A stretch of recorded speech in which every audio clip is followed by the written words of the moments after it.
2025 সালে যারা নবম শ্রেণীতে পড়ছো, অর্থাৎ ক্লাস 9-এ পড়ছো, অষ্টম শ্রেণী পর্যন্ত যারা ইংরেজি খুব একটা ভালো করে পড়ো নাই, তাদের জন্য আমাদের ক্লাসটি অত্যন্ত মূল্যবান হবে।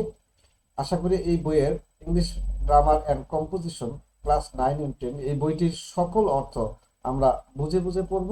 প্রতিদিন যতটুকু পড়তে পারি তার অর্থ জেনে আমরা এই ক্লাসগুলো করব, এবং পাশাপাশি গ্রামার অংশের যে কথাগুলো আমাদের বুঝতে হবে সেগুলো বুঝতে চেষ্টা করব। তো আজ আমরা পেজ 1-এর যে পড়াটা রয়েছে সেটা পড়বো। আমাদের বইটি দুই ভাগে বিভক্ত, একটা হলো গ্রামার অংশ আর অন্যটি হলো কম্পোজিশনাল অংশ। তো দুইটা পার্টের প্রথম পার্ট গ্রামার এবং দ্বিতীয় পার্ট হচ্ছে কম্পোজিশন। তো গ্রামার পার্টের ইউনিট 1, এখানে টাইটেলটা হলো দি নাউন। এই নাউন অংশটুকু 1 থেকে 13 পৃষ্ঠা পর্যন্ত, অর্থাৎ 1 টু 13 পেজ পর্যন্ত এই নাউনটা রয়েছে। তো আমাদের এই নাউনটা আমরা ধীরে ধীরে পড়ব। যদিও 6 থেকে 8 পর্যন্ত তোমরা এই নাউনের উপরে অনেক পড়াই পড়েছো, যারা পড়নি তাদের জন্য আমাদের এই ক্লাসগুলো যদি তোমরা পড়ো তাহলে পিছনের যে ঘাটতি আছে সেটাও আশা করি থাকবে না। আমরা পেজ অনুযায়ী যেদিন যেটা পড়বো সেটা যতটুকু উদাহরণ দেওয়া সম্ভব, যতটুকু বোঝানো সম্ভব ততটুকু আমরা বুঝে নেব। তোমাদের কাজ হবে এই ক্লাসটি করার পর যে কাজগুলো বাড়তি দেওয়া আছে এই পেজের আলোচনায়, যে কথাগুলো এবং যে লেখাগুলো থাকবে সেগুলো খাতায় তুলে তোমরা একটু প্র্যাকটিস করবে, তাহলেই আশা করি তোমাদের গ্রামারে আর কোনো সমস্যা থাকবে না। তো part 1 grammar, the noun of the kinds of noun. অর্থটা হলো বিশেষ্য। নাউন অর্থ বিশেষ্য, কাইন্ডস অফ নাউন অর্থ বিশেষ্যের প্রকারভেদ, কাইন্ডস অর্থ প্রকার বা ধরন, বিশেষ্য কত প্রকার। তো আমরা পাশাপাশি তোমাদের এই যে বাংলা এখানে রয়েছে, দেখো এখানে লেখা আছে বিশেষ্য, বিশেষ্যের প্রকারভেদ। তোমরা অবশ্যই দেখতে পাচ্ছ বিশেষ্য এবং বিশেষ্যের প্রকারভেদ। যারা এখানে বাংলাটা দরকার তারা এখান থেকেও দেখে নিতে পারবে। এই ভিডিওতে তোমাদের এই বাংলাটা আমি বেশ কিছুক্ষণ রাখবো। তাহলে দেখো আমরা পড়া শুরু করি। এখানে লেখা A, read the following passages and notice the underline words. তো অর্থগুলো আমি বলি। রিড অর্থ পড়ো, following passages and notice, passages অর্থ অনুচ্ছেদ, ফলোয়িং অর্থ অনুসরণীয়। এখানে আমরা যেটা দেখতে পাচ্ছি সেটার কথাই বলা হয়েছে। অ্যান্ড নোটিস অর্থ লক্ষ্য করো, দ্য আন্ডারলাইন ওয়ার্ডস, আন্ডারলাইন অর্থ নিচে দাগ দেওয়া। আমরা দেখতে পাচ্ছি এখানে বেশ কিছু শব্দ রয়েছে যেগুলো নিচে দাগ দেওয়া রয়েছে। তো আমাদের এই অর্থটা এখানে আবার ভালো করে লেখা আছে, নিচের অনুচ্ছেদটি পড়ুন এবং দাগ দেওয়া শব্দগুলোর প্রতি লক্ষ্য করুন। এটাই হলো এটার বাংলা। তো আমরা তারপর পড়তে থাকি। Shakespeare was born in 1564 at Stratford আপন অ্যাভন ইন ইংল্যান্ড। তো এখানে ইংল্যান্ড শব্দটা ভুল আছে, আমি এটা ঠিক করছি এখন। তোমরা দেখো ইংল্যান্ড শব্দটা ভুল আছে। তো ইংল্যান্ড শব্দটা ইংলিশ হয়ে আছে ইএনজি LAND, LAND, ইংল্যান্ড। তো শেক্সপিয়ার কোথায় জন্মগ্রহণ করে? ইংল্যান্ডে। ইংল্যান্ড হলো একটা দেশের নাম। অ্যাট স্টার্টফোর্ড আপন অ্যাভন, এখানে এটা হলো একটা ওই ইংল্যান্ডের আরেকটা জায়গার নাম, ছোট জায়গা। তার আগে দেখো অ্যাট লেখা আছে, তাহলে আমরা বুঝলাম যদি দুইটা জায়গা কোনো একটা ঠিকানার মধ্যে লেখা থাকে, ছোট জায়গাটার আগে স্টার্টফোর্ড আপ অ্যাভন এবং বড় জায়গাটার আগে ছোট জায়গার আগে আমরা অ্যাট বসাবো এবং বড় স্থানের আগে আমরা ইন বসাবো। আমি গ্রামার আলোচনাগুলো শুনে, তো যখন যেটা পাবো সেটা আমরা একটু একটু আলোচনা করব, মনে রাখতে চেষ্টা করব যে বড় জায়গার আগে একটি লাইনে যদি দুটি স্থানের কথা উল্লেখ থাকে, বড় স্থানটার আগে আমরা ইন দেব এবং ছোট স্থানের আগে আমরা অ্যাড দেব। আবার প্রিপোজিশন বোঝার সময় আমরা বাকিটা বুঝে নেব। এবার আমরা পড়ছি, he was a poet, playwright and actor. এখন পয়েট অর্থ কি? আন্ডারলাইন শব্দগুলোর দিকে, ওয়ার্ডগুলোর দিকে আমাদের নজর রাখতে, লক্ষ্য রাখতে বলা হয়েছে। পয়েটের নিচে দাগ রয়েছে, প্লেরাইটের নিচে দাগ রয়েছে, অ্যাক্টরের নিচেও দাগ রয়েছে। এখন এই পয়েট অর্থ কবি, প্লেরাইট অর্থ নাটক যিনি লেখেন, নাট্যকার, অ্যাক্টর অর্থ অভিনেতা। তো আমরা জানলাম এই শব্দগুলোর অর্থ, দাগ দেওয়া শব্দগুলোর অর্থ জেনে নিলাম। আর সম্পূর্ণটার অর্থ তিনি ছিলেন একজন কবি, একজন নাট্যকার এবং একজন অভিনেতা। তো এখন he is widely regarded, widely অর্থ ব্যাপকভাবে, অর্থাৎ ছড়ানো, ব্যাপকভাবে রিগার্ডেড অর্থ পরিচিত অ্যাজ হিসাবে one of the greatest writer, একজন বড় লেখক, সবচেয়ে বড় বিশাল লেখক হিসাবে তিনি পরিচিত ছিলেন ওয়াইডলি। ইংল্যান্ডের একজন বিখ্যাত লেখক হিসাবে তিনি পরিচিত ছিলেন। The most prominent dramatist of the world, এই প্রমিনেন্ট অর্থ বিশাল, ড্রামাটিস্ট নাট্যকার, অব দ্য ওয়ার্ল্ড পৃথিবী। তো এই সবগুলো অর্থ জানার পর আমরা সাজিয়ে যদি বাংলাটা বলি তাহলে বাংলাটা এরকম হবে, ইংরেজি ভাষার অন্যতম শ্রেষ্ঠ লেখক এবং বিশ্বের সর্বাধিক বিখ্যাত নাট্যকার হিসাবে গণ্য করা হয়, অর্থাৎ পরিচিত লাভ করেছে তিনি, তাকে ইংরেজি ভাষার অন্যতম শ্রেষ্ঠ লেখক এবং বিশ্বের সর্বাধিক বিখ্যাত, ওয়ান অফ দ্য গ্রেটেস্ট, বিখ্যাত নাট্যকার হিসাবে গণ্য করা হয়, ড্রামাটিস্ট। তার নাটক এখানে লেখা আছে, হি এনজয়স ইনরমাউস পপুলারিটি, পপুলারিটির নিচেও দাগ দেওয়া আছে, ইনরমাউস পপুলারিটি, ইনরমাউস শব্দ অর্থ বিশাল, অনেক, পপুলারিটি অর্থ জনপ্রিয়তা, তিনি উপভোগ করে গেছেন জনপ্রিয়তা, কেমন, অনেক, বিশাল, বিশাল জনপ্রিয়তা উপভোগ করে গেছেন, ইভেন এমনকি in the modern age for his place and poems, এই যুগেও, আধুনিক যুগেও এটা রয়ে গেছে, প্লেস নাটকের জন্য এবং পয়েমস কবিতার জন্য। তো আমরা অর্থগুলো জানলাম। দিজ আর অল নাউন্স, এগুলো সবই হলো নাউন বা বিশেষ্য, অর্থাৎ এই শব্দগুলো নামবাচক। এই কোন শব্দগুলো, যেগুলো এখানে আমরা দাগ দেওয়া দেখতে পেলাম, অর্থাৎ আন্ডারলাইন করা। The noun is a naming word, the noun is a naming word, noun হলো একটা নামবাচক শব্দ, ইট মে, এটা হতে পারে, মে অর্থ হতে পারা, নেম এটা নাম হতে পারে, এই পার্সন একজন ব্যক্তি বা মানুষের, প্লেস কোন স্থানের, অর থিংস অথবা কোনো বস্তু। যেমন এখানে এই শেক্সপিয়ার একজন ব্যক্তি, এই ইংল্যান্ড স্ট্রেটফোর্ড আপন এবং এটা একটা স্থান, ইংল্যান্ড একটা স্থানের নাম, এবং এইগুলি সব কাজের নাম, অর্থাৎ প্লে রাইট, নাট্যকার, পয়েট, এগুলো তার কাজের জন্য যে নামকরণ মানুষের হয় সেই নাম। তাহলে আমরা কি বুঝতে পারলাম, নাম বিভিন্ন ধরনের নাউন হতে পারে।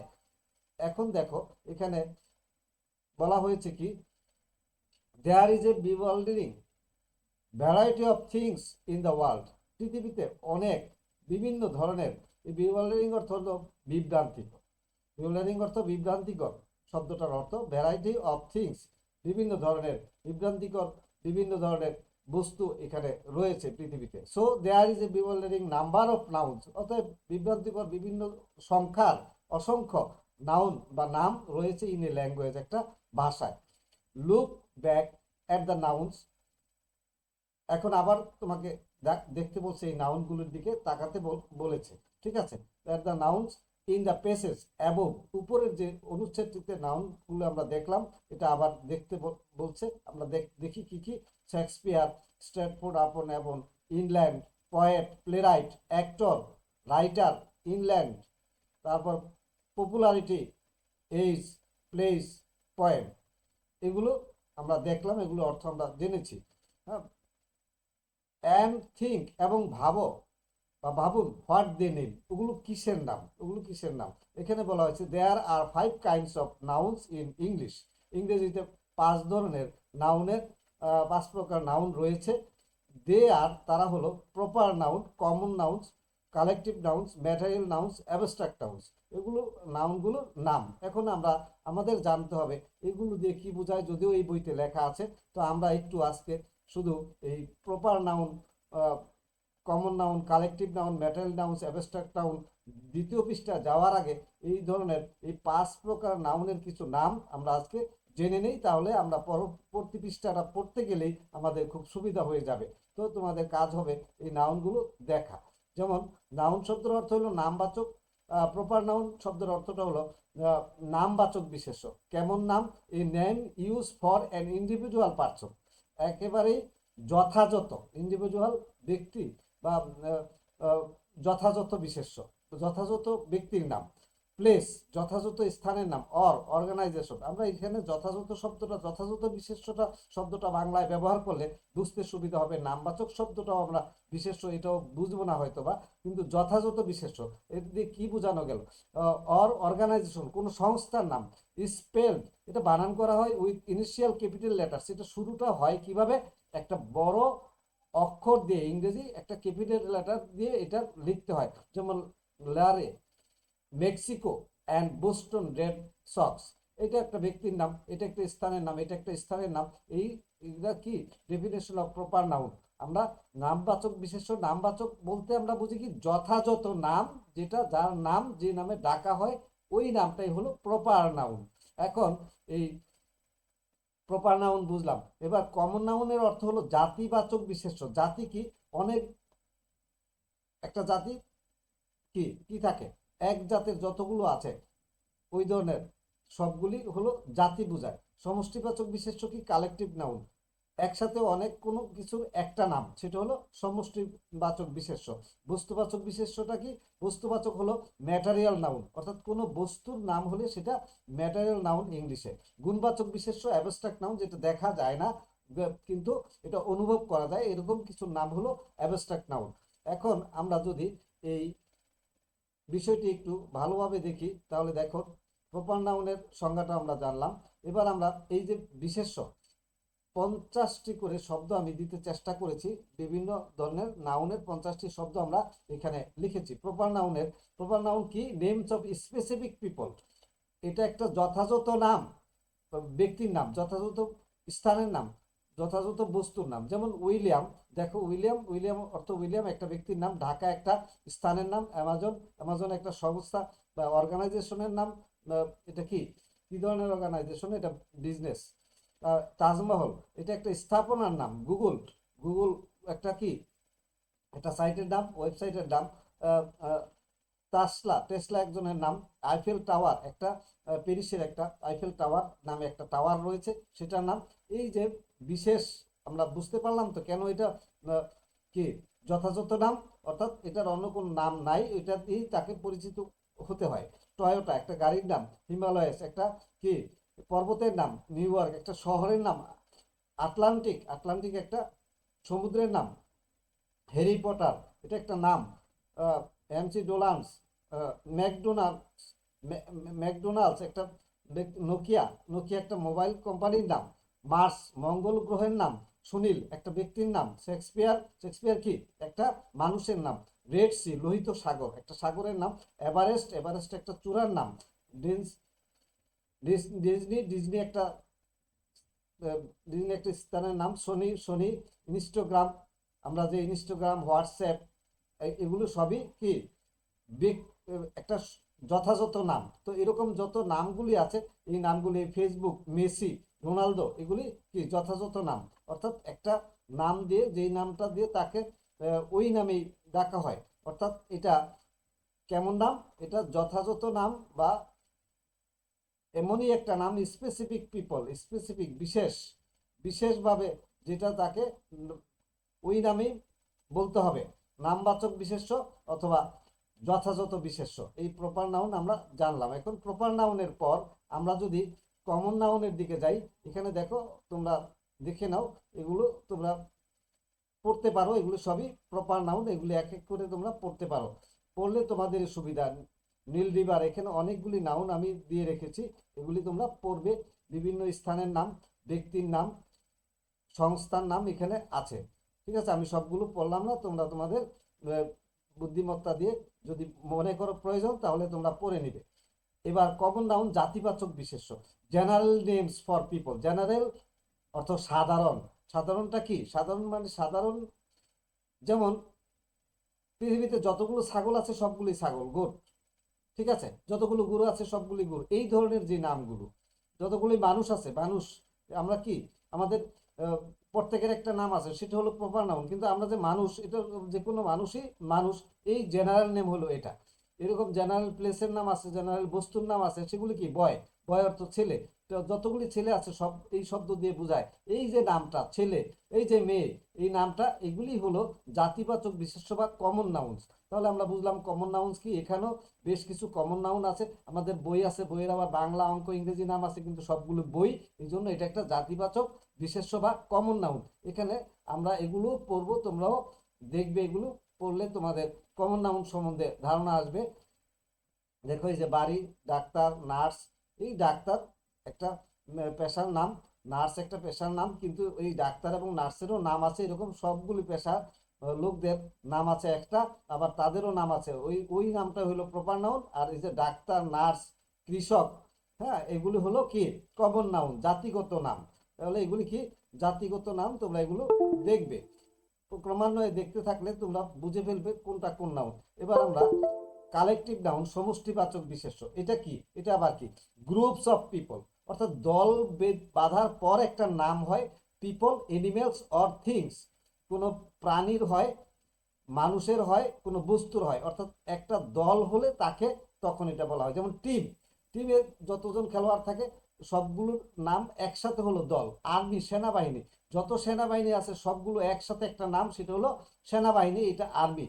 ফ্যামিলি, পরিবার, আমাদের পরিবারে 3 জন 5 জন 10 জন মানুষ আছে, ওগুলো তাদের তাদের যে নাম আছে সেটা হলো প্রপার নাউন। আমরা দল বেঁধে থাকি, একটা ফ্যামিলি, পরিবারের কথা বললে পরিবারে যতজন লোক আছে তাদের সংখ্যা বলা হয় ফ্যামিলি, এই জন্য এটা পরিবার শব্দটা কি নাউন, সমষ্টিবাচক, সমষ্টিবাচক বিশেষ্য।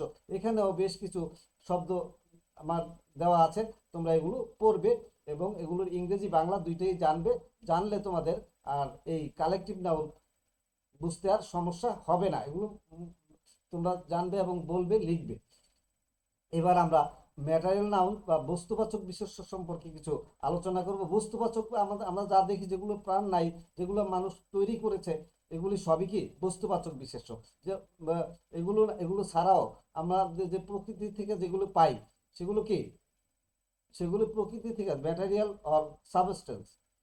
এগুলি কি, এই যে ওয়াটার, পানি, মিল্ক, অর্থাৎ যেগুলো আমরা তৈরি করতে পারি না, অর্থাৎ যেগুলো আমরা কি আহরণ করতে হয়, আমাদের আহরণ করতে হয়, এগুলি প্রকৃতিতে আছে, এগুলি সবই কি, এগুলো সব ম্যাটেরিয়াল নাউন্স। এই যে water, milk, gold, silver, iron, wood, এগুলো কি আমরা কিছু একটাও তৈরি করতে পারি? স্টোন, পাথর, কটন, প্লাস্টিক, এগুলি আমাদের কোনো না কোনো উপাদান দিয়ে, প্রকৃতির কোনো উপাদান দিয়ে তৈরি করতে হয়, এই জন্য এগুলো কি সব, এইগুলি সবই কি ম্যাটেরিয়ালস নাউন। এখন আমরা পড়বো অ্যাবস্ট্রাক্ট নাউন, এটা হলো গুণবাচক বিশেষ্য। তাহলে গুণ থেকে, ওই গুণটার নাম, ওই গুণটা যদি কিছুর মধ্যে থাকে, ওই গুণ যদি কারোর মধ্যে দেখা যায়, তার একটা নাম থাকে।